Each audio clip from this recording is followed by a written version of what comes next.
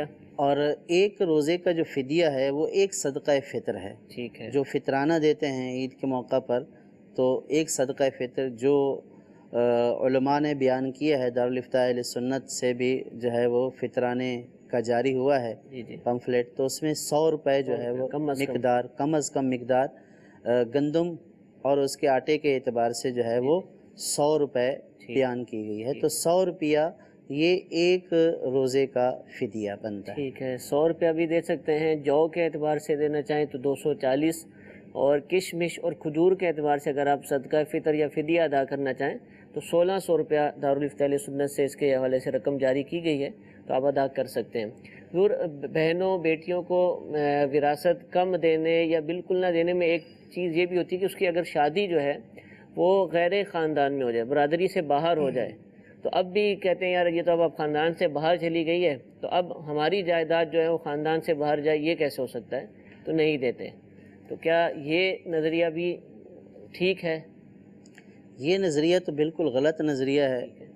اگر دیکھیں کہ وراثت کا شادی سے کوئی تعلق نہیں ہے، ٹھیک ہے، وراثت کا تعلق جو ہے وہ رشتے کی وجہ سے ہے، یعنی بیٹی کا باپ سے جو تعلق ہے اور باپ کے انتقال پر اللہ تعالیٰ نے اس کو حصہ دیا ہے، ٹھیک ہے، اور اس حصے کو اس کے ساتھ مقید نہیں کیا گیا ہے کہ جناب وہ خاندان میں رہے گی تو اس کو حصہ دیا جائے گا، اگر خاندان میں شادی نہیں ہوگی تو اس کو حصہ نہیں دیا جائے گا۔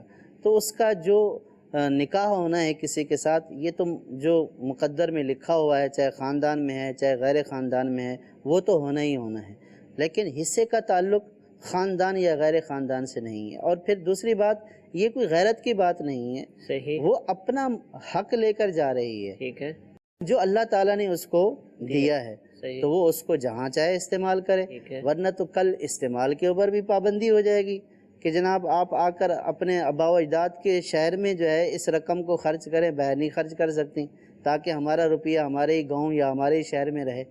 ایسا نہیں ہے ٹھیک ہے، کہ آپ اس طرح کی پابندیاں لگا دیں کہ آپ دنیا بھر میں، یعنی پھر تو یہ بھی ہونا چاہیے کہ بھائی بھی غیر خاندان میں شادی نہ کرے، تو جب بھائی غیر خاندان میں شادی کرنے سے وہ پورا حصہ لے لیتا ہے، تو بہن کے غیر خاندان میں شادی کر لینے سے آخر ایسی کون سی چیز ہے کہ جو روکتی ہے کہ اس کو پورا حصہ نہ دیا جائے؟ اللہ تعالیٰ نے یا اللہ کے حبیب صلی اللہ تعالیٰ علیہ وسلم نے تو کوئی ایسی تقسیم نہیں بیان فرمائی، اور جو تقسیم شرع کی تقسیم کے خلاف ہو، یا جو قاعدہ یا جو رسم و رواج شرع کی جو ہے وہ بیان کردہ اصولوں کے خلاف ہو، تو اس رسم و رواج کا کوئی اعتبار نہیں ہوتا، بلکہ اس کے اوپر اگر وہ شرع کے خلاف ہے تو اس کے اوپر عمل کرنا گناہ ہوتا ہے۔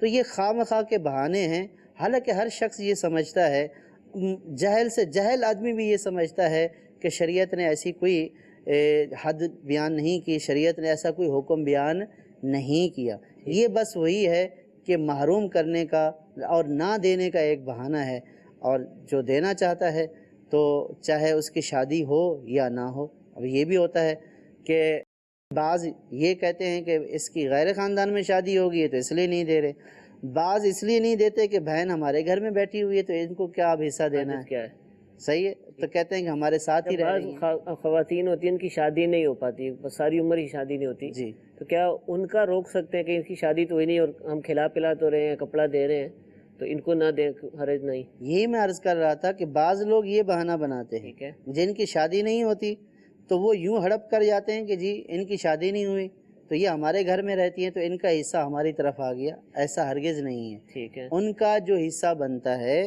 وہ ان کے حوالے کیا جائے، ان کے سپرد کیا جائے، پھر وہ اپنی رضامندی سے جن کے ہاں رہ رہی ہیں ان کو دے دیتی ہیں، تو اس صورت میں کوئی حرج نہیں ہے کہ وہ مالک ہیں، وہ جس کو بھی چاہیں دے دیں۔ ٹھیک۔ اچھا حضور، آخری سوال اس حوالے سے وراثت سے متعلق کہ صحیح وقت وراثت کی تقسیم کا کیا ہے، یہ بھی ارشاد فرمائے، اور اگر تاخیر کی، عموماً کئی سال تک وراثت تقسیم نہیں ہوتی، اب کئی پراپرٹیز ایسی ہوتی ہیں جن کا رینٹ کرایہ وغیرہ آ رہا ہوتا ہے اور وہ ایک ہی شخص، بڑا بھائی یا کوئی بھی ایک فریق جو ہے وہ استعمال کر رہا ہوتا ہے، تو کیا اس پر بھی ان ورثاء کا حق ہے کہ جن کے حصے میں وہ آنی تھی، بھلے جتنے بھی فیصد آنی تھی؟ تو یہ دونوں باتوں کا دیکھیں، شریعت نے یوں تو کوئی وقت مقرر نہیں کیا کہ آپ اس وقت میں تقسیم کر لیں، لیکن بہتر اور صحیح طریقہ یہی ہے کہ جب ایک ترکہ بن جائے، یعنی کسی کے ہاں انتقال ہو جائے، ان کے والد کا یا والدہ کا، تو جو والد یا والدہ کا ترکہ ہے، ٹھیک ہے، اس کو فوراً جو ہے وہ تقسیم کر دینا چاہیے، نمٹا دینا چاہیے، کیونکہ تازہ جب وفات ہوئی ہوتی ہے تو جب اس وقت تقسیم کریں گے تو تقریباً سب کے دلوں میں نرمی ہوتی ہے، خوف خدا ہوتا ہے، اور گھر میں ایک تازہ ثانیہ ہو چکا ہوتا ہے، موت کو بہت قریب سے دیکھ چکے ہوتے ہیں، تو اس لیے دل نرم ہو چکے ہوتے ہیں، تو اس وقت جب دل نرم ہوتا ہے تو نصیحت کو قبول کرتا ہے اور پھر شریعت کے حکم پر عمل کرنا بھی آسان ہو جاتا ہے۔ تو بہتر یہ ہے کہ جب انتقال ہو تو سوئم وغیرہ سے فارغ ہو جانے کے بعد، عام طور پر سوئم وغیرہ تک سب رشتہ دار جو دور دور کے ہوتے ہیں جمع بھی ہوتے ہیں، تو اس کے اوپر جو ہے وہ اس کو تقسیم کر لینا چاہیے۔ عجیب سا نہیں لگا اللہ کے، اب وہی بات اسی کا میں جواب دے رہا ہوں کہ اللہ کے حکم پر عمل کرنا، ٹھیک ہے، یہ زیادہ بہتر ہے بنسبت اس کے کہ کل جو ہے وہ اللہ کے حکم کی نافرمانی ہو۔ ٹھیک ہے، لوگ دیکھتے ہیں کہ بھئی یہ کیا ہوگا، لوگ کیا کہیں گے، کہ کیسا عجیب لگے گا چٹائیاں بھی نہیں اٹھی اور کہ ابھی جٹائیاں نہیں اٹھی ہیں اور یہ جو ہے وراثت تقسیم کرنے کے لیے بیٹھ گئے، یہ کوئی معیوب بات نہیں ہے، ٹھیک ہے، یہ ہرگز معیوب نہیں ہے۔ یعنی ایک طرف تو آپ 2 سال کے بعد کسی کی کھا جائیں، یہ زیادہ معیوب ہے، یا آج جو ہے وہ آپ کا دل نرم ہے اور جس کا جتنا حصہ بنتا ہے اس کو اللہ تبارک و تعالیٰ کی خوشنودی کے لیے اس کا حصہ اس کو دے دیں۔ اس میں پھر مکس بھی نہیں ہوگا، تاخیر کریں گے تو اور مکس ہوتے رہیں گے، مکسنگ والا عمل نہیں ہوگا، پھر جو ہے وہ زیادہ عرصہ گزرنے کے بعد نیتیں تبدیل ہو جاتی ہیں، حالات تبدیل ہو جاتے ہیں، تو جو ہے وہ قلب کا مطلب ہی پلٹنے والا ہے، ٹھیک ہے، تو دل کب پھر جائے اس کا کوئی اندازہ نہیں ہوتا۔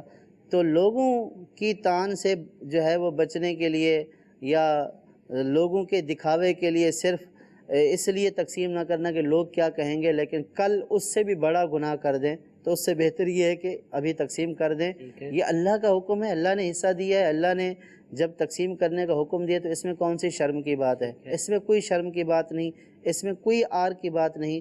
لہٰذا فوری طور پر تقسیم کر لینا چاہیے. اور پھر تقسیم نہ کرنے کی صورت میں جو غیبتوں کے, بہتانوں کے, بدگمانیوں کے جو دروازے کھلتے ہیں, آپس میں تلخیاں, اس کے جو گناہ بڑھتے ہیں وہ گناہ کہیں زیادہ شدید ہوتے ہیں. تو اس لیے جو ہے وہ فوری طور پر تقسیم کر دینا چاہیے. باقی رہا یہ کہ اگر کوئی ایک وارث اس سے جو ہے وہ آمدنی ہو رہی ہے, اب جس نے کرایہ پر دیا ہے حقیقتاً تو کرایہ لینے کا حقدار وہی ہے, ٹھیک ہے, لیکن جتنا دوسرے ورثاء کا حصہ بنتا ہے اس کے لیے بہتر یہ ہے کہ وہ دیگر ورثاء کو بھی دے دیں. تو اس میں یہی معاملات ہوتے ہیں کہ بعض اوقات کرایہ پر دینے والی چیزیں ہوتی ہیں تو دیگر ورثاء لوگوں کو کہتے پھر رہے ہوتے ہیں کہ دیکھو یہ تو مزے کر رہا ہے, کرایہ پر دے رہا ہے, کرایہ کھا رہا ہے, ہم سے پوچھ ہی نہیں رہا. تو اس طرح کی باتیں سننے سے پہلے ہی عزت اور شرم والا آدمی وہی ہے, باعزت اور معزز آدمی وہی ہے کہ جو اس طرح کی باتیں ہونے سے پہلے ہی اس طرح کے معاملات سے فارغ ہو جائے. ٹھیک ہے, جزاک اللہ. تفصیل سے الحمدللہ ہم نے 2-3 سلسلوں میں وراثت سے متعلق احکام سیکھے, اور بھی بہت ساری باتیں آپ کے ذہنوں میں بھی آتی ہوں گی. ضرور کوئی کتاب اس حوالے سے آپ ارشاد فرما دیں کہ جو پڑھ کر ذہن بنے, اس کے حوالے سے معلومات حاصل ہوں, یہ آپ ارشاد جی. مجلس افتاء دعوت اسلامی, دارالافتاء اہل سنت, یہ دعوت اسلامی کا ایک شعبہ ہے الحمدللہ. تو دعوت اسلامی کے اس شعبے نے ایک کتاب, ایک مختصر سا کتابچہ ہے, رسالہ ہے, مال وراثت میں خیانت نہ کیجیے. مال وراثت میں خیانت نہ کیجیے. اگر اس رسالے کو توجہ سے پڑھ لیں گے تو اس میں ان تمام گناہوں کا بیان ہے کہ جو وراثت تقسیم کرتے وقت عام طور پر ہو جاتے ہیں, ٹھیک ہے, اور ان تمام غفلتوں کو بیان کیا گیا ہے کہ جس کی طرف عام طور پر توجہ نہیں ہوتی ہے. اگر اس کو پڑھ لیں گے تو انشاءاللہ اگر ضمیر جاگا ہوا تو پھر مال وراثت میں خیانت کا تصور ہمارے ذہنوں میں نہیں آئے گا. پھر ہمارا ضمیر یہی بولے گا کہ مال وراثت کو فوری طور پر تقسیم کر دینا چاہیے. ٹھیک ہے, اور یہ کتاب الحمدللہ انگلش زبان میں بھی ٹرانسلیٹ ہو چکی ہے. دعوت اسلامی کی ویب سائٹ پر اس کا انگلش ترجمہ بھی موجود ہے, اور جن ممالک میں انگلش بولی جاتی ہے وہاں کے مکتبۃ المدینہ میں اور دیگر بھی امید ہے مکتبۃ المدینہ کی شاخوں پر انگلش ٹرانسلیشن کے اندر بھی یہ کتاب آپ کو دستیاب ہوگی. آپ اس کو حاصل کیجئے. جو لوگ اس حوالے سے معلومات حاصل کرنا چاہتے ہیں ان کو دیجئے, خود پڑھیے, انشاءاللہ علم دین کا بہت بڑا خزانہ حاصل ہوگا. اللہ تعالیٰ ہم سب کو صحیح معنوں میں حقوق وراثت کو پورا کرنے کی توفیق عطا فرمائے. ایک کال مزید سلسلے میں شامل کرتے ہیں. جی حضرت, ایک مسئلہ معلوم کرنا تھا کہ جو ہم پرائیویٹ جاب کرتے ہیں اس کے اندر پروویڈنٹ فنڈ کاٹتی ہے کمپنی. تو فار ایگزامپل اگر وہ 1000 روپے ہماری تنخواہ سے کاٹ رہی ہے تو 1000 روپے وہ خود ملا رہی ہے. اب سال میں جو بھی رقم ہوتی ہے اس کے اوپر کیا زکوٰۃ دی جائے گی؟ پروویڈنٹ فنڈ پر زکوٰۃ, جی, سال میں جو رقم آ جاتی ہے اس کے اوپر زکوٰۃ تو ہوگی, لیکن اس کی ادائیگی فوری نہیں ہوگی. ٹھیک ہے, جب اس کے اوپر یا نصاب کے 5ویں حصے پر قبضہ ہوگا تو اس صورت میں اس کی زکوٰۃ ادا کر دی جائے گی. ٹھیک ہے.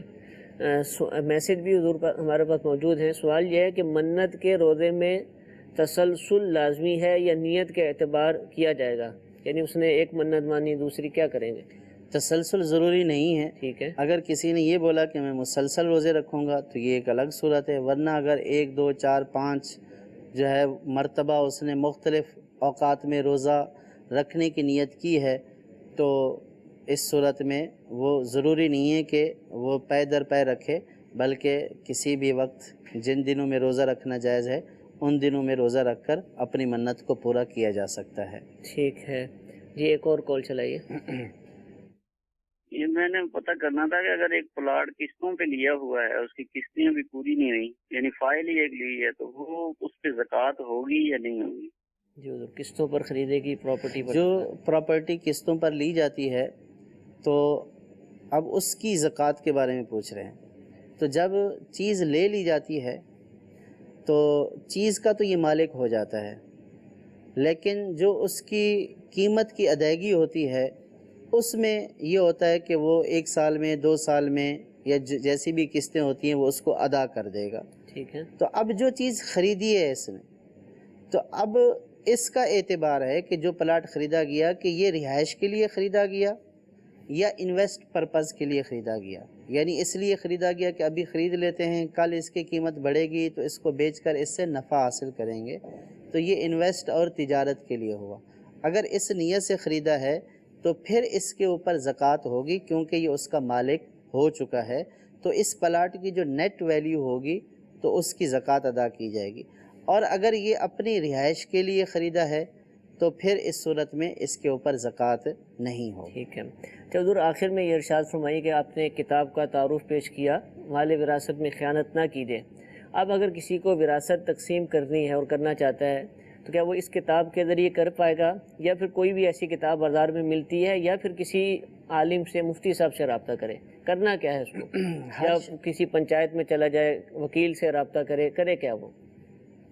ہر شخص کی یہ استطاعت نہیں ہے ٹھیک ہے کہ وہ مال وراثت کو اپنے طور پر تقسیم کر لے. یعنی ہر شخص اس کی قدرت نہیں رکھتا، ہر شخص کو اس کا علم نہیں ہے. علم نہ ہونے کی وجہ سے وہ تقسیم میں غلطی کر سکتا ہے. ٹھیک ہے. تو وراثت کی کتاب ہو یا اس میں حصے بیان کیے گئے ہوں، تو جو شخص جس نے باقاعدہ طور پر وراثت کو نہیں پڑھا ہوگا تو وہ صرف کتاب کو دیکھتے ہوئے یا کسی مسئلے کو پیش نظر رکھتے ہوئے وہ وراثت کو صحیح طور پر تقسیم نہیں کر پائے عام گا، طور پر ایسا ہوتا ہے، غلطی کرے گا، اور پھر وہی ہوگا کہ اس کی غفلت کی وجہ سے مال وراثت میں کمی بیشی ہوگی اور گناہ کا مرتکب ہوگا.